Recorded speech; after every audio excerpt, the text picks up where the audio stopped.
Terima kasih Tuan Dipertua.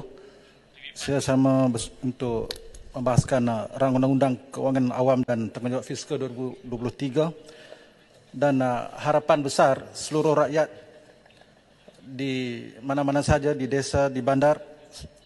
Akta ini yang jelas objektifnya sangat baik untuk meletakkan kebertanggungjawaban kerajaan dalam tadbir urus dan ketelusan kerajaan menguruskan keuangan awam dan risiko fiskal khususnya berhubung hasil perbelanjaan pinjaman dan hutang.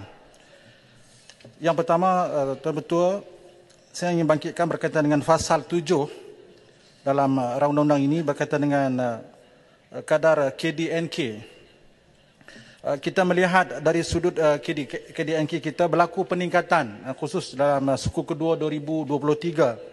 Peningkatan sebanyak 4.2%. Namun demikian, peningkatan ini tidak selari dengan kedudukan kadar kemiskinan seluruh rakyat, sama ada kemiskinan bandar ataupun kemiskinan di desa. Kita masih lagi menghadapi kekangan bagaimana untuk nak menoktahkan kemiskinan seperti yang disebut oleh Yang Berhormat Perdana Menteri. Kita ada lagi 130,000 kemiskinan tegar di seluruh negara. Jadi adakah kementerian membuat unjuran selepas akta ini dilaksanakan, ia akan dapat memberi kesabilan dari segi kenaikan KDNK itu dan peratusan kemiskinan yang perlu ada signifikan di situ. Yang kedua, saya bangkitkan berkaitan dengan tanggungjawab menteri berhubung dengan dasar hasil dalam perkara 12.1 yang menyatakan menteri hendaklah merumuskan strategi hasil jangka masa sederhana dan menjalankan satu kajian semula ke atas dasar hasil tetapi tidak terhad kepada rangka kerja perundangan dan struktur insentif dalam mengoptimumkan sumber hasil. Soalan saya, bagaimanakah maksud tidak terhad dalam fasal ini kepada rangka kerja perundangan dan struktur insentif? Kita melihat banyak kes-kes ketirisan yang berlaku di peringkat kita menguruskan projek-projek ataupun kita dapat menghasilkan atau obligasi kerajaan itu sendiri. Yang terbaru yang kita baca dalam laporan PAC berkaitan dengan obligasi sosial perjanjian konsesi pengurusan industri padi dan beras negara di bawah Kementerian Pertanian dan Keterjaminan Makanan. Dalam rumusan oleh PAC dilihat bahawa MAFI belum menerima dana obligasi sosial berjumlah RM37 juta ringgit pada tahun 2021 daripada syarikat konsesi. Jadi ini antara kelemahan-kelemahan di peringkat menteri dan kementerian.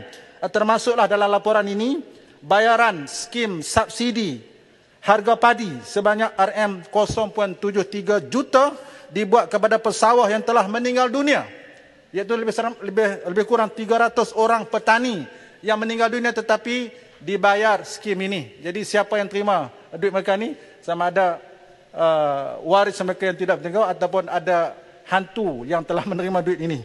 Jadi ini antara perkara-perkara yang perlu dilihat untuk diperbaiki oleh pihak kementerian. Yang ketiga, berkaitan dengan tanggungjawab menteri berhubung dengan perbelanjaan awam perkara 15/6. Jadi bagaimanakah, soalan saya, menteri untuk rakyat mengetahui mengenai perkara ini, adakah diletakkan hasil penilaian ini dalam mana-mana laporan perbelanjaan? Kita melihat isu ini juga ada kes yang kita telah dapat rasai kesan besar kepada keuangan negara, kesan kepada keselamatan negara. Laporan PAC berkaitan dengan LCS sangat jelas bagaimana ketika itu menteri telah pun mengabaikan panduan dan kebertanggungjawaban mereka ketika menguruskan projek ini. Kerajaan membayar RM6.083 bilion kepada kontraktor.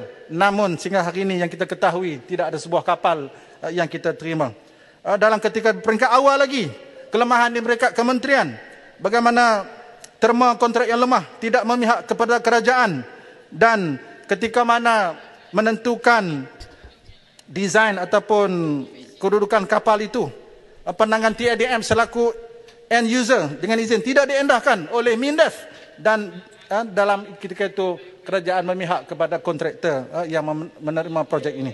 Jadi ini antara kesan-kesan yang telah menyebabkan kerugian besar di pihak kerajaan dan rakyat itu sendiri. Yang terakhir Tuan Yang Pertua, saya ingin bangkitkan bagaimana akta ini dapat memberi impak khusus kepada ekonomi dan hasil pendapatan kerajaan negeri, khususnya kepada negeri-negeri yang masih ramai di kalangan penduduk yang hidup di bawah paras kemiskinan, sama ada di Semenanjung ataupun di Sabah dan Sarawak. Sebab itulah ketika mana kerajaan negeri Kedah dengan bersungguh-sungguh memberi justifikasi bagaimana kerajaan persekutuan sewajarnya memberi imbuhan ataupun memberi pampasan kepada kerajaan negeri atas komitmen dan usaha mengekalkan lebih 100,000 hektar kawasan tanah sawah untuk kerajaan negeri terus mengekalkan Kedah itu sebagai negeri jelapang padi. Permohonan RM 170 juta adalah sangat sedikit untuk kita bandingkan kos melepas yang telah pun diberikan oleh kerajaan negeri ketika mana tanah-tanah sawah ini tidak dapat dikutip hasil lebih tinggi ketika mana kalau ditukar kepada tanah industri.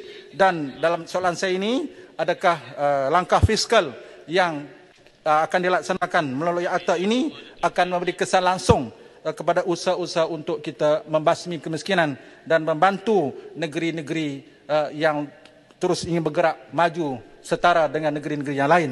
Tuan Yang Pertua, sekian. Terima kasih.